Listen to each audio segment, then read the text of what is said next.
Guys, I'm excited. Street Tales Network, we're growing, we're pushing. We've got a website coming out. And also we have our book. It was actually, I just got the notification, officially published. Moto. Yeah, absolutely. You can get it on Amazon. You'll be able to get it on the website, streettalesnetwork.com. And push it, try to push it. Local bookstores, ask them, they can order it, they can get it there direct. You can also meet the author, meet the people in the book. All three of these individuals here. Actually, we're all in the book, but we're all in the book. We are the book. We are the book, absolutely. But the purpose of this book is it's not to be read like a novel. It is a podcast book. I'm very excited about it. Each section is a story, somebody's story, and there'll be a QR code that you can listen to the podcast that was recorded for that individual. The book is not an exact transcript of that podcast. That's not what it was. I tried to edit it down, just highlight the stories from each individual. The first three sections are friends of mine that I've grown to know. Starts off with Monte Duncan, who we were college football players together, and grew to, he's a lifelong friend of mine. And his story, Dave Tarbox, another individual, grew up in Mass, had a life of addiction, criminality. He ended up going to prison for robbing some banks, but he hit rock bottom, but he was able to rebuild himself. Same thing with Monte. He ended up making some different decisions after college, but he was able to rebuild his life, and they're doing better. And then Joe Caputo, again, got into drugs and criminality at a very young age, actually overdosed twice, was dead. His friends were talking about how to get rid of his body like that. And he's now rebuilt himself. He's fitness. I hope he's still not friends with those guys. No, not at all. Okay. Immediately cut those guys off. And it's their stories, and the book just edits down specifically the highlight the stories I was trying to get into, and it's in a conversation form, so it's a little new.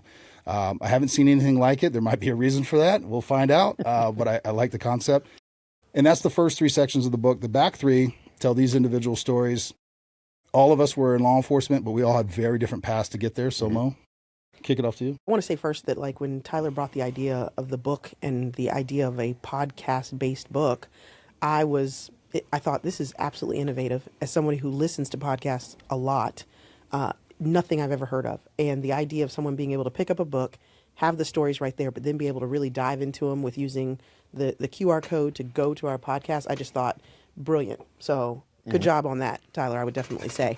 I was also very honored to be asked to put my story in the book, share a little bit about me, the way I grew up. I grew up pretty, I would say, normal, but it was the path that got me into law enforcement that was based in a lot of the things that my father experienced and the things that we encountered in the neighborhood that we lived in, having moved into a neighborhood that was a predominantly white neighborhood and us being very few black families in the neighborhood. That I didn't realize at the time, but led me down the path of becoming a law enforcement officer and impacted my why, my purpose. I always say if you're going to be a cop, you definitely you got to have a purpose. Saying that, I want to help people gets old because you realize you're not helping people a lot of times.